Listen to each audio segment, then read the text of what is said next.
Welcome to It's Still Bedlam. I'm Ryan Aber, joined by John Helsley. John, a lot to talk about today in the world of college basketball, both looking back and looking ahead.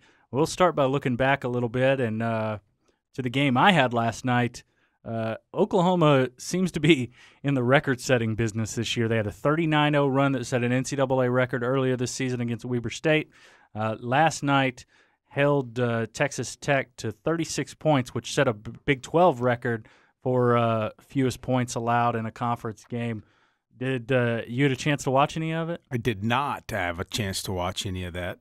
And let me go back a little further now that you say that, and say, how in the heck did Iowa State lose to Texas Tech? Well, you remember a week ago we're sitting in this same chair, and I said emphatically Texas Tech would not win a Big 12 game, and then they go out and beat the number 9 team in the country. I was with you. I didn't think there was any way. So, and after watching them last night, I have no clue how they beat Iowa State.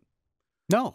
I mean, they couldn't shoot a lick, 11 of 52 from the field, and OU played some pretty solid defense, but still Iowa State generally plays some pretty good defense, and Iowa State has guys like George Niang and Bryce Dejean. I'm completely blanking on his last name right now. But they got some very good offensive weapons that you wouldn't figure they would have much of a problem against a team like Texas Tech with as much issues as they have. And, of course, I saw Texas Tech last week, and I was the same way. I was like, they're not going to beat anybody good, and they'll be lucky to, get on TCU or someone. And like you, I was stunned they beat Iowa State and scored points to do it. It wasn't like a 42-40 game or something. Yeah. But scoring points is something they didn't do much of last night. 36 points overall, 16 in the first half as OU built a 21-point lead by the break, and it was pretty much just what the doctor ordered for OU. This is an OU team that come in struggling a little bit, lost, 4 of their last 5 games.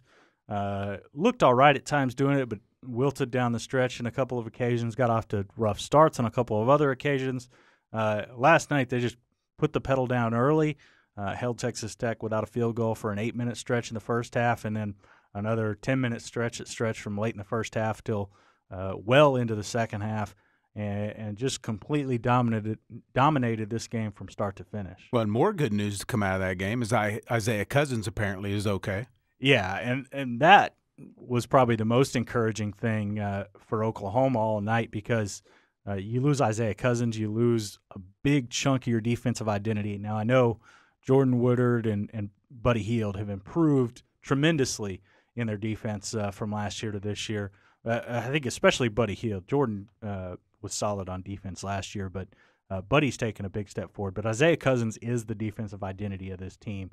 And when he's going right, when Ryan Spangler's doing good things down low on both ends like he was last night, they have a chance to beat just about anybody. And Cousins, his shooting didn't really take a hit from the wrist injury that he suffered against Baylor, because he came back into that game, didn't play a whole lot, but hit the only 2 shots he threw up. One was a big 3-pointer early in the second half of that game. But last night hit his first 4 shots with 5 of 8 from the field, 3 3-pointers. But just a phenomenal game overall. 5 assists, no turnovers. Oklahoma had 16 assists and just 9 turnovers last night, and that's been a big issue for them in some of the games that they've lost, is giving the ball up too easily, especially the West Virginia game. Obviously, that's a completely different animal, but good for OU last night to turn in that kind of dominating performance in a game that they should have dominated, but you never expect that to happen. Well, and gives them some positive momentum going into Saturday's big Bedlam rematch, and the Cowboys are going to carry some of that in too. They played very well, probably I would say their best 40 minutes of the season Tuesday night, and beating Baylor. Came out, played good from the start, played with intensity and some toughness, things that had really been lacking in a lot of their recent games, where they'd pretty much been a one-half team. But, the coaches gave them a game plan, and you could tell they really carried it out well. They got some things they hadn't been getting, which was contributions from guys other than Phil Forte and LeBron Nash on the offensive end. Michael Cobbins looks like he's gaining confidence, and he's a guy that that missed a lot of time last year and into the summer with an Achilles injury, and he'd been saying all the right things. Yeah, I'm fine, I'm fine. I don't know for sure that he was. He's a real stoic kid and always trying to put on a positive face. I think he's maybe lost a little bit of confidence in his offensive game, and it's starting to come back a little bit. And he rebounded the ball well the other night and played defense, and it was a tough matchup for him with Gathers and the other big guys that Baylor can throw out there, and that's a positive for them, going forward. They need him, and he's been playing pretty good defense. But man, if they can get some offense out of him, and rebounding like that, it'll be a huge boost for him. Yeah, that was the thing that impressed me most. Watched a little bit of that game, but the job Michael Cobbins did on both ends of the floor, I thought, gave them a big lift. And certainly, if they can get something out of him on Saturday, that'll go a long way toward helping this game be competitive and helping Oklahoma State have success. Yeah, a guy like Tavares Shine jumped up and had another good game, and he's a true freshman who, sometimes those guys are apt to do that. They'll have a good game, bad game, good game, bad game, and he really gave them a lift off the bench the other night. 11 points, hit 3 threes. He can do that, but some of the road games, he's just, it's what happens to freshmen. They get lost sometimes. But, Newberry had a good game. Jeff Newberry did. Anthony Hickey was big time with a bunch of assists and really kind of spearheading a defense that locked down Kenny Cherry. And so it was about as complete of an effort as they've had this year. And, they kind of needed that because, coming out of K-State, they'd lost 3 out of 4 games. And like I said, they had those halves, those bad first halves. They needed to turn that around, and they did. Yeah, and you mentioned a complete game by Oklahoma State. I think Oklahoma had its most complete game in a long time. I think the only other Big 12 game that they had really, you looked at all the pieces seemed to fit together, was that big blowout win down in Texas early in the Big 12 schedule. But last night, now Tayshaun Thomas didn't do a whole lot offensively last night, but wound up with 8 rebounds. But Ryan Spangler had probably his best offensive night as a Sooner. I know he wasn't quite his career high in points, but 8 of 9 from the field, made 4 free throws, had an assist and no turnovers and 3 blocks.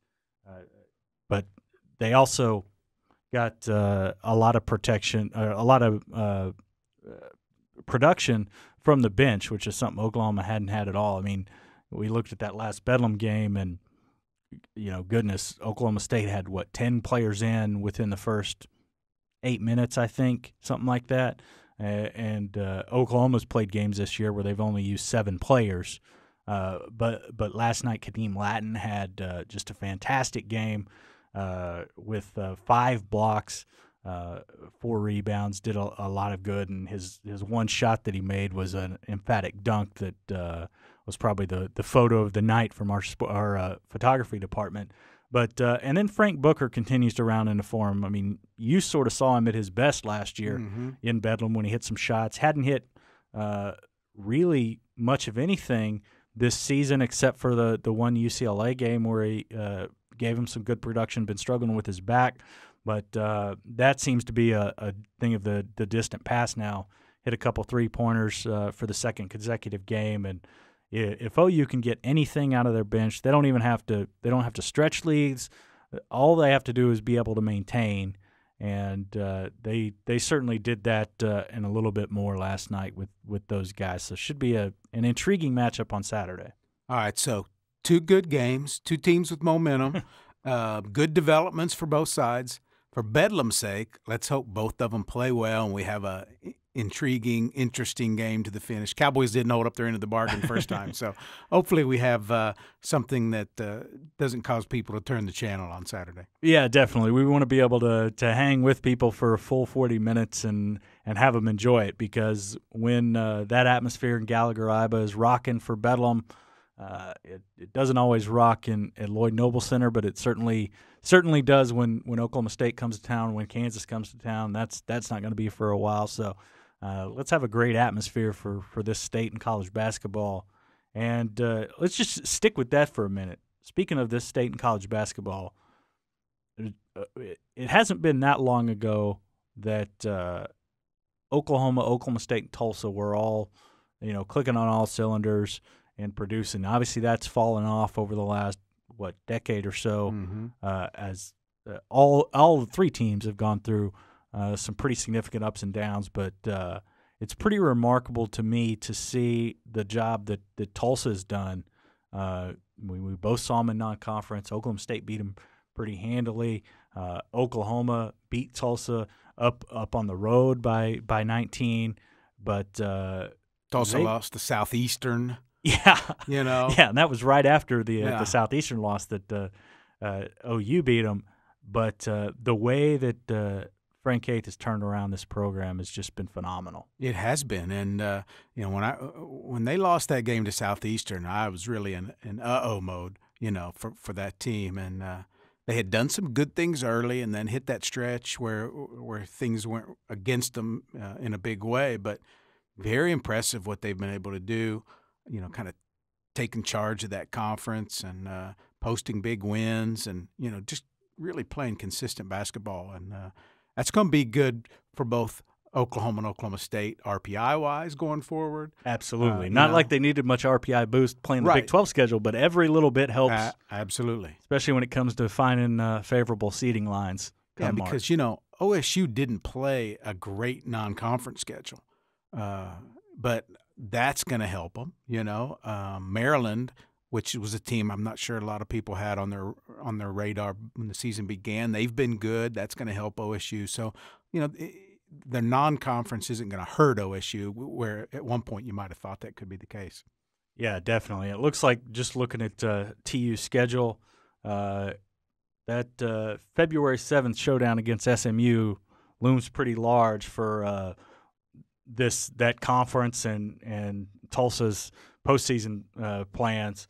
They've got SMU on the 7th, and then they go to UConn on the 12th. And if they can somehow get through that stretch unscathed, then you're really talking as far as regular season championships for them. Yeah, absolutely. And it's been fun to watch. You're right. It's been really a period here where maybe one team's been good, or of the three, and this year there's some things to like about all three teams. They're not nobody's picking anybody for the Final Four right this moment, but good things, good positive vibes going on with college basketball in the state. Yeah, absolutely, and obviously James Woodard for Tulsa is a big part of that. I know we typically stick with Big 12 basketball, but certainly TU right now is worth talking about, especially as it relates to the two other ones. But let's stick with Saturday. What kind of atmosphere are you? Well, first of all, what was the atmosphere like for the Baylor game on Tuesday with the Remember the 10 remembrances and things like that? It was pretty good. For a Tuesday night, 8 p.m. start. And OSU is still a place that relies heavily on people driving in from Oklahoma City and Tulsa. All right, I think they're probably working on ways to maybe appeal more to folks in Stillwater, finding a way to get students into some seats, that aren't taken or whatever. They're trying to figure all that out. Yeah. But they had about 8,000, and 8,000 in Gallagher still sounds pretty good when people get rowdy. And so for Saturday, I would expect a great crowd. Especially with both teams coming in off of wins. I think if OSU would have lost Tuesday, I don't know what. Honestly, I'm not sure what I would have expected. I think it would have been a solid crowd, but because OSU won, and because it's Bedlam, and because there's still sort of an uptick in this season right now for OSU, I think it'll be really good. Plus, this game could go a long way toward sorting out Big 12 seeding. Right now, with that, OU, Texas, Oklahoma State, and Baylor all sort of scrunched up right there in the middle. Whichever way this game goes could start separating things a bit. Yeah, it could. And, after Saturday, we'll be at the halfway mark, in the Big 12 schedule.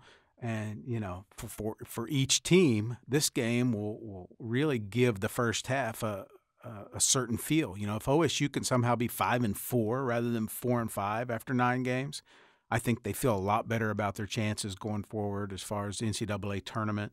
It gives them a little bit more of a cushion for maybe a slip up down the road. But yeah, it's a big game. It really is. We've talked about some of how what Bedlam has lost. This is a big game in this season. Definitely, and John, you look at Saturday's game, obviously for Oklahoma State, and we've talked about this sort of ad nauseum, but Phil Forte and LeBron Nash, as those guys go the Cowboys. But if you've had to pick up one other player that's going to be a key in this game for whatever reason, who would that be? Based on what we've seen really the last 3 games, I'd say it's Michael Cobbins. Not that he's going to go out and score 15 points or anything like that. But, if he can contend inside, the things he does that don't necessarily show up in a stat sheet, way he directs the defense, he's great at kicking the ball to the right guy when the ball goes inside to him on the offensive end. He really is good at getting the ball to the right space out of the post. I think he's important. And I just kind of a 1B option here is probably Anthony Hickey, as the point guard. Sometimes he scores, sometimes he doesn't. This might be a game where they need him to score a little bit. There were some flat moments in the first half against Baylor the other night when they were down in that game. He hit a couple of big threes in that first half, and I think that really allowed them to breathe a little bit and open things up offensively for everybody else. Yeah, and I'm going to go with Ryan Spangler. We talked so much about Tayshaun Thomas entering the first one, and Thomas had a strong game in the first edition of Bedlam. But Ryan Spangler, last night I was really impressed with not only the way that he scored close to the basket, because clearly he's capable of that. He's expanded his range this year. But yesterday he did something that he hadn't done a whole lot of, which was get the ball to the rim himself from a little bit of distance, and was making some drives on guys, picking up some foul calls against him that really helped Oklahoma build that early margin before this game was a laugher. And if Spangler can continue doing things like that while still, hitting some of the mid-range stuff, even stepping outside when he needs to, spreading defenses around. Obviously, I don't think you want to do some of those things against Oklahoma State because you're going to be probably matched up with the Brian Nash, and he's a different kind of guard out there. But those things for Ryan Spangler bode well for their future down the road, and certainly there's things that he can take advantage of in this game. And that matchup with Cobbins on whichever one of those guys ought to be a really fun one to see on Saturday. Well, and let's remember that Bedlam always brings out the best in Ryan Spangler. It seems like he loves these games and he plays well. And I would say, yeah, he's a key element on the other side. Yeah, and you mentioned Bedlam brings out the best in Ryan Spangler. Well, it has the last couple of years on OU's side, and has brought out the best in the in-state kids. The in-state kids, I mean, last year we saw Spangler have solid games in this series. We saw, Tyler Neal had a fantastic game off the bench in the one in Norman. Jordan Woodard has been solid. I think I can't remember his numbers in the games last year, but he was strong in some of those and was really, really good the first edition this year. So it clearly means something to these in-state kids to go against the other way. And I know on the other side, there's not as many of those kids involved. Right. And, hey, let's go back even before those guys. My name just went blank. The kid, was it from Weatherford? Elk City, Cade Davis. Elk City, Cade Davis. He loved Bedlam games. He'd rise up and go for big games against OSU. So, yeah, you're right. The Oklahoma guys in Crimson have really played well in this game in the last 10 years or so. And, I look at the OSU roster, and obviously they don't have a lot of in-state guys. Mitch Solomon's a guy who's done some good things for them as far as coming in and defending and getting some rebounds. He'll play in the game because he'll have to with those other big guys. And the thing that he can do perhaps is help on the boards, maybe help a little bit defensively. Yeah, so it should be a fantastic game Saturday night in Stillwater. Excuse me, Gallagher Iba Arena, 7 o'clock on ESPN2. Is that right? Correct.